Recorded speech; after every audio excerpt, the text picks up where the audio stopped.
వాస్తవాలు లైవ్ టీవీకి స్వాగతం. నేను సుమలత. నేడు వనపర్తి జిల్లా కలెక్టర్ కార్యాలయంలో తెలంగాణ ప్రభుత్వం ఏర్పాటు చేసిన తెలంగాణ హక్కుల రికార్డు ముసాయిదా బిల్లు 2024పై నిర్వహించిన సలహాలు సూచనల సమావేశానికి మాజీ మంత్రి, రాష్ట్ర ప్రణాళిక సంఘం ఉపాధ్యక్షులు జిల్లెల చిన్నారెడ్డి, మక్తల్ నియోజకవర్గ శాసనసభ్యులు వాకిటి శ్రీహరి, వనపర్తి శాసనసభ్యులు తూడి మేఘారెడ్డి, దేవరకద్ర శాసనసభ్యులు Gavinolla Madhusudan Reddy, DCCB chairman Mamillapalli Vishnuvardhan Reddy, professor Sunil, రైతు సంఘాల నాయకులు పెద్ద ఎత్తున పాల్గొన్నారు. ఈ సమావేశంలో రైతు సంఘాల నాయకులు సంబంధిత అధికారులతో చర్చించి సలహాలు సూచనలు తీసుకున్నారని తెలియజేశారు. గత ప్రభుత్వం ధరణి ద్వారా అనేక మోసాలకు పాల్పడి రైతులను నట్టిట్ట ముంచిందని అన్నారు. ఈ ధరణి సమస్యలు లక్షల్లో పేరుకుపోయాయని గుర్తు చేశారు. ఈ సమస్యలకు అన్నింటికీ పరిష్కారం మన ఇందిరమ్మ ప్రభుత్వంలో భూ ఆధార్ ద్వారా చూపిస్తామని అన్నారు. కొంతమంది ప్రభుత్వ అధికారుల నిర్లక్ష్యం వల్ల సామాన్య ప్రజలు ఇబ్బందులు ఎదుర్కొంటున్నారు. కాబట్టి అలాంటి ప్రభుత్వ అధికారులు తప్పులు చేస్తే కఠిన చర్యలు తప్పవని హెచ్చరించారు. దీనితో పాటు ఆ తప్పిదాలను సవరించుకునే వెసులుబాటు కూడా ఈ ముసాయిదాలో కల్పించేలా ప్రభుత్వం దృష్టికి తీసుకువెళ్తామన్నారు. గత ప్రభుత్వ హయాంలో ప్రభుత్వ అధికారులు చేసిన తప్పిదాల వల్ల నేడు కాంగ్రెస్ పార్టీ చేస్తున్న 2 లక్షల రుణమాఫీలో సాంకేతిక సమస్యలు తలెత్తి ఇప్పటికీ కొందరికి రుణమాఫీ జరగలేదని గుర్తు చేశారు. కాబట్టి ఈ విషయంలో అధికారులు ఎలాంటి తప్పిదాలు జరగకుండా చూడాలని కోరారు.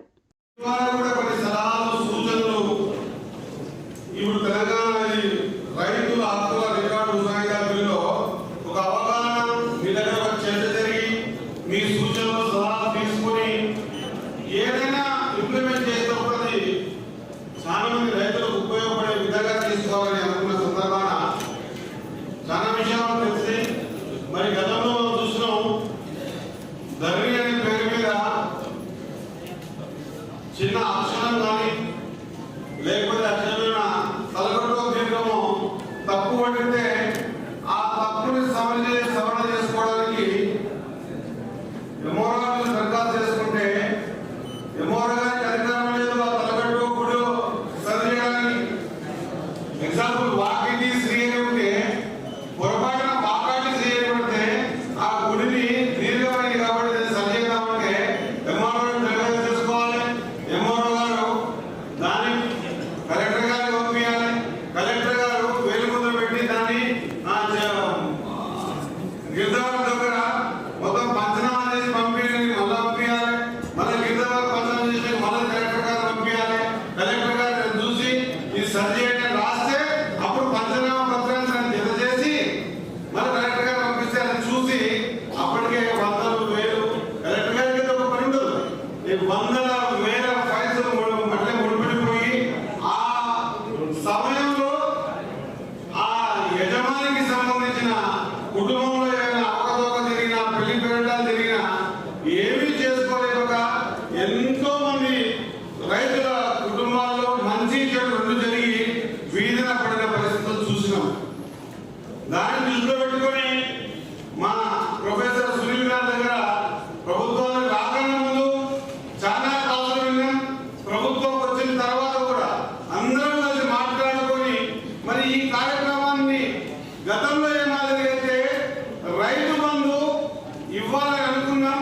మరి ఏ మోతాదులు ఇవ్వాలి, ఎవరెవరికి ఇవ్వాలి అనేటువంటి మాట ఎక్కడో ఏ చేతిలో ఎక్కడో కూర్చొని నిర్ణయం చేసే పంచుకోదు.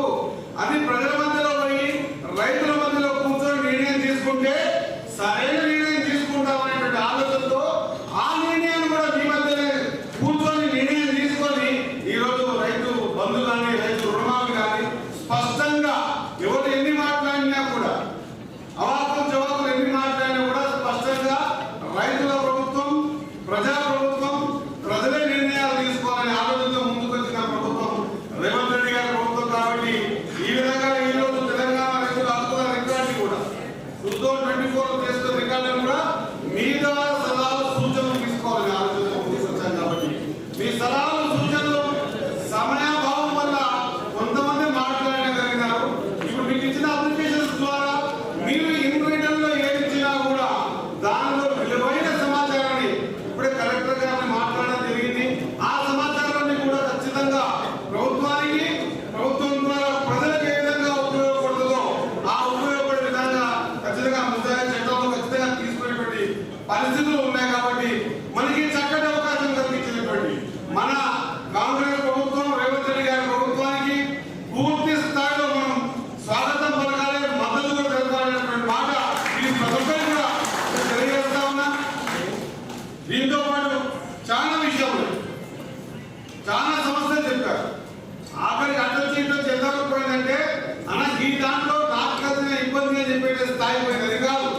మనకు అవగాహన ప్రభుత్వానికి సూచన సలహాలు ఇవ్వాలనిచ్చేటువంటి సందర్భం వచ్చినప్పుడు ఈ చట్టం ద్వారా ఇది ఒకవేళ మనం ఈ బిల్లులో పెట్టుకోకపోతే ఈ విధంగా రైతులు ఇబ్బంది పడతారు, లేదా రైతులకు రావాల్సినటువంటి లబ్ధి చేకూరదు, వారికి రావాల్సిన హక్కు ఉండదని చెప్పేసి మనం చెప్పాల్సిన అవసరం ఉంది. ఆ చెప్పేటందుకే మనకు అవగాహన కలిగించడానికి మన ప్రొఫెసర్ గారిని తీసుకొని చెప్పడం జరిగింది. ఈయన చెప్పింది ఈ రోజు కొత్తనే, మేము వచ్చినప్పుడు 3 గంటలు చెప్పాడు. 3 గంటలు మాకు కూడా కొంత అర్థమైన మాటని మేము చాలా మట్టుకు ఇంప్లిమెంట్ చేశాం. దీనికి కావాల్సిందంతా ఒకటే.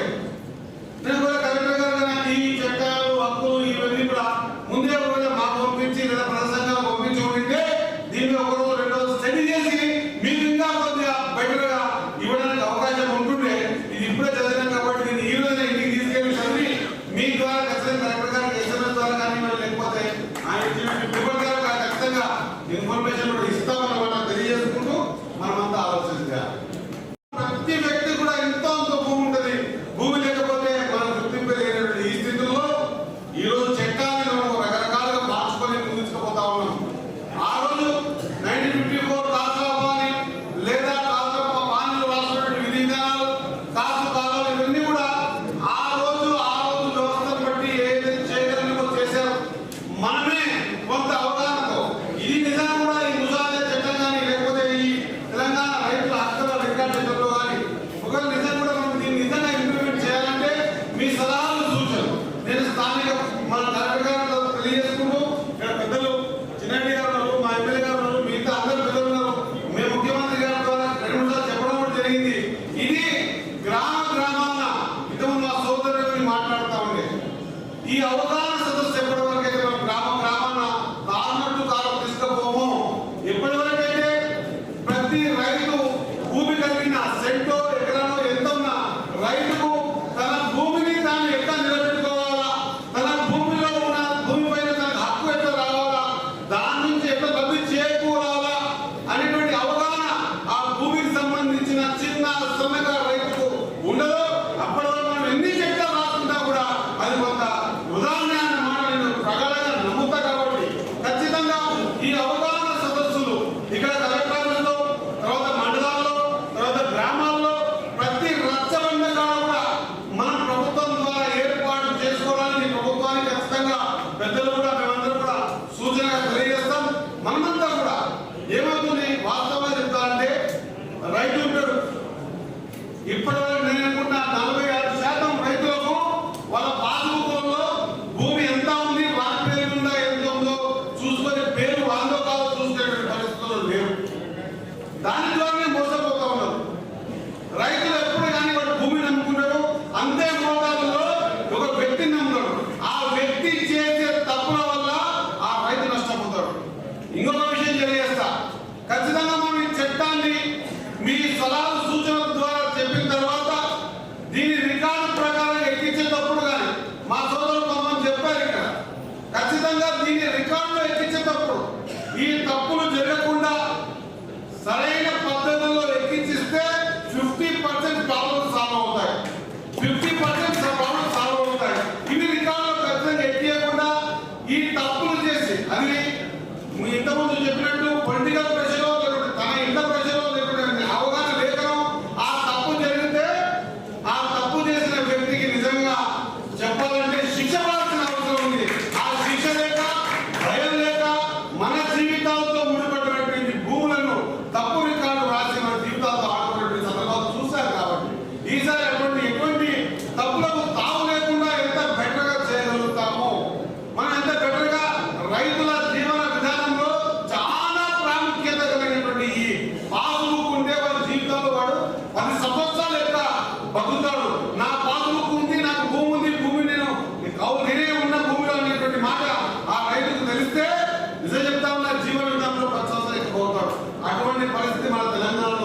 వీలైనంత కరెక్ట్ గా రికార్డ్ చేస్తా ఉన్నారు.